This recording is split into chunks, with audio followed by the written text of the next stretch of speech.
From the LeHigh Arena in Wellington, it is Game 6 of this development series between the Dukes and the Trenton Golden Hawks. Hi, everybody. Welcome inside. David Foote and Lindsay Heron here on a bit of a miserable day outside, so it's nice to get in to the rink and watch some more OJHL exhibition action between these two rivals. They're pretty familiar with each other by now, Lindsay. I think 15 games now the Dukes and Golden Hawks have played against each other dating back to the start of November. Different rosters as we've been talking about over the last week or so, but the rivalry is still pretty hot as it tends to be. And the starting netminders here this afternoon. William Nguyen will go again for the Golden Hawks. He's played in 2 games of this series so far, a win and a loss for him, a .350 goals against and a .913 save percentage. Across the pond, it's Daniel Botello playing for the second time in this series, just the third time in this exhibition season. The Ottawa native stopped 41 of 43 shots in that 2-1 double overtime loss back in game number 3. Smiths Falls for the Dukes. It's Belleville's Cole McGuire. The 19-year-old starts on the back end alongside Freelton's Jacob Dietz. He is 18 years old, and then a 20-year-old out of Prince George, looking pretty good. Here's Jake Vrugdenhill. He's also having a good exhibition season. Played it off for Mason Reeves, and shot was steered away by Nguyen. Down into the corner, Reeves plays it around. McGuire down after it. Chips it. Brown leaving it for Addison again. Thinking about a long pass, now tries to make one, and it's again picked off. Charging right back in, and a great opportunity, they score! Jake LaVille picked it off and got the first shot. It was followed up by Ryan Glazer, and the Trenton Golden Hawks are up 1-0 here in game number 6.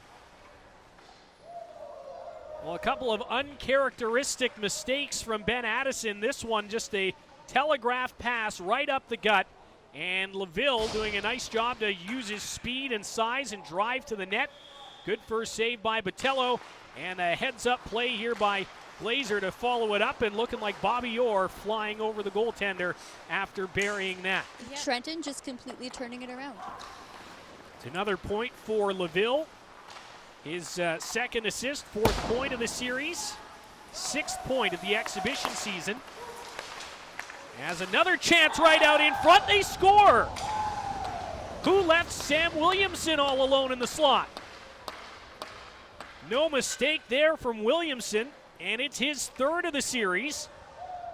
And the St. Catharines native was just left absolutely unchecked, and Joel Chauvin fired the pass out of the corner. And it's a top left corner shot from Williamson, and just like that, Trenton scoring about a minute apart and taking a 2-0 lead. Funneled in towards the net, bouncing around down there. LaVille finds it. He'll protect it. Slipped it up the boards. Vrugdenhill intercepted, cleared it to the blue line, but turned over again. Good D-to-D puck movement here from the Hawks, and that is a hard slap shot. And it was blocked by Mason Reeves. Trenton keep it. Botello will make the save, and Mason Reeves is absolutely feeling that. And Jacob Dietz and Cole McGuire are going to have to help him off the ice. Nathan Oikle there from Trenton giving him a tap as he tries to get off too. I could feel that one from up here. Yeah.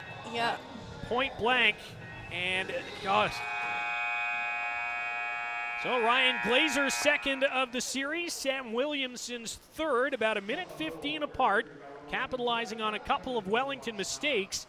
And the Trenton Golden Hawks carry a 2-0 lead to the first intermission here in Game 6 of this development series. Ben Addison wants to have a word about his interference penalty a few moments ago. Not that it was a big issue because Trenton failed to score, and Mason Reeves, as you can see on your screen there, being helped back to the dressing room, and that is not good news. McGuire and Brown there on either side. Mason Reeves to be sitting there.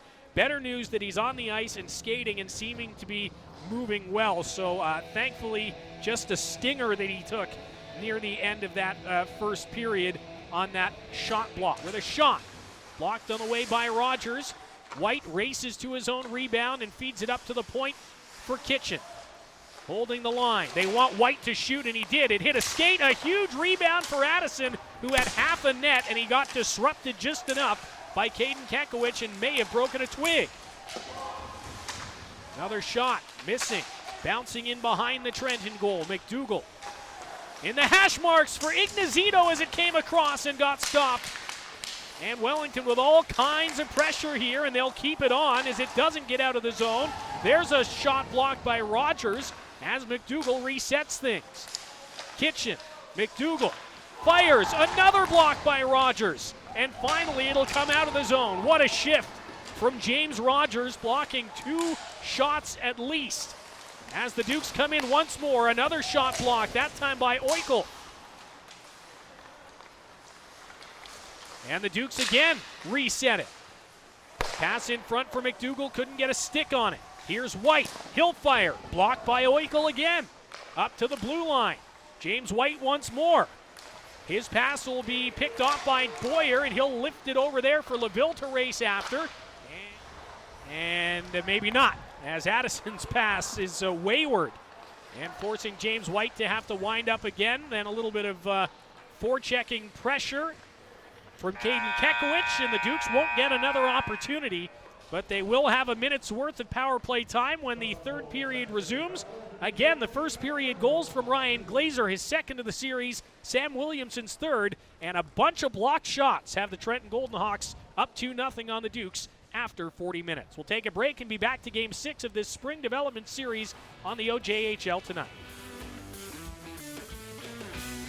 As you see from the highlights, plenty of action in the second period, no scoring. The goals from the first, Ryan Glazer and Sam Williamson for Trenton, holding up to give Trenton this 2-0 lead. As we head to the third, misquoted the shot count in the second period. I thought Trenton had 9 shots. They only had 4. Wellington out shooting the Golden Hawks 14-4, and that will likely continue as the Dukes have 58 seconds of power play time remaining to begin. Nice work by Matthews to protect on the far boards. Matthews passing to the right side. Takes the return feed into the middle. McFarland shot block. Now McGuire at the left point. Middle again for Matthews. He shoots and scores! Cooper Matthews finally puts the Dukes on the board. 4.5 minutes or so into the third period. It's a big goal for Wellington. And for Cooper Matthews, his second goal of the series. Nice puck movement by the Dukes up high, and Matthews just waiting in the slot. And with the amount of chances the Dukes have been getting, it was really only a matter of time. And I don't think Will Nguyen had any idea where this shot was coming from. Look at the traffic in front. He might have even been screened out by his own defender, James Rogers.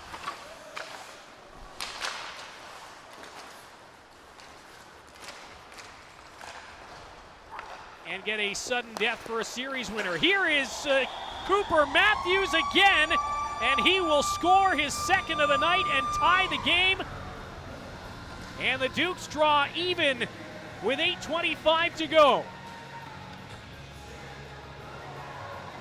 What another display offensively from Cooper Matthews. A little give and go with Mason Reeves, and able to just barely get it over that left pad, it looks like. Well, maybe a little more than just barely. That angle shows it pretty definitively. Upstairs again. Excellent communication and great offensive sense from Cooper Matthews. Good battle in behind the net involving Barrett Joint. 12 seconds left. Golden Hawks hemmed in here as they have been for much of this third period. Dubois tries to feed it in front. The Hawks will clear it out, and we will go to overtime. So a couple of goals from Cooper Matthews.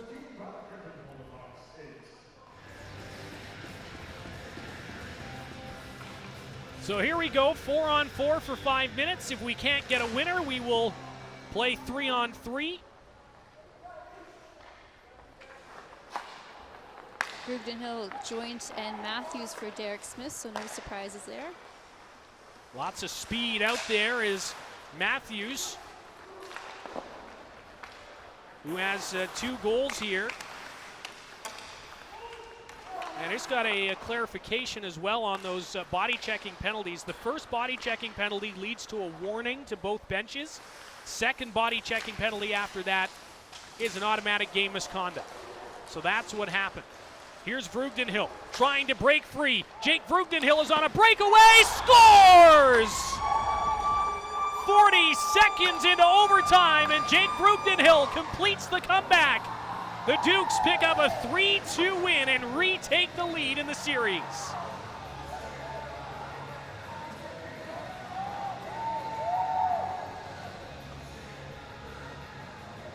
And Matthews is going to get an assist as well on that first pass, but what an effort by Vreugdenhil to create some space between himself and the defender, and then just picks that 5-hole on Will Nguyen, who left it wide open. Excellent pass by Matthews, great burst of speed by Vreugdenhil, and the Dukes pick up a win, and a very excited Eli Schiller down there celebrating with his teammates. Ties the series on points now. Each team has a couple of regulation wins and an overtime win. Here are the 3 stars.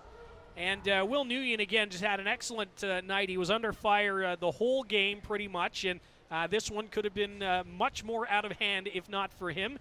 Obviously, Cooper Matthews had a pretty good afternoon as well. Yeah.